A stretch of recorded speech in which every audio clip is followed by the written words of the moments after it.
Hey there, welcome back to our channel. Today, we're going to dive into the exciting world of Forex trading. But don't worry, I'll break it down for you in just 1 minute. Are you ready? Let's go. So, what are the rules for Forex trading that every aspiring trader should know? Buckle up, because I'm about to reveal the best ones right at the beginning. Rule number 1. Always trade with a plan. Without a solid trading plan, you're like a ship without a captain. Don't let your emotions determine your actions. Stick to your strategy and watch your profits grow. Rule number 2. Risk management is key.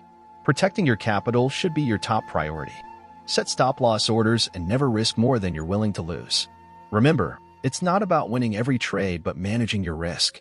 Rule number 3. Stay informed. Stay updated with the latest news, economic events, and market trends. Knowledge truly is power in the Forex world.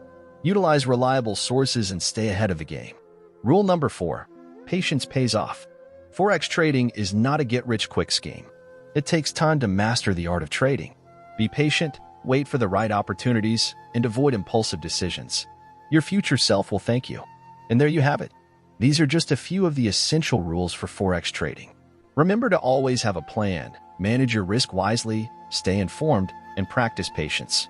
By following these rules, you'll be well on your way to becoming a successful Forex trader. That's all for today's video, but make sure to hit that subscribe button and turn on the notification bell so you won't miss our future videos on Forex trading and other exciting topics. Thanks for watching and happy trading!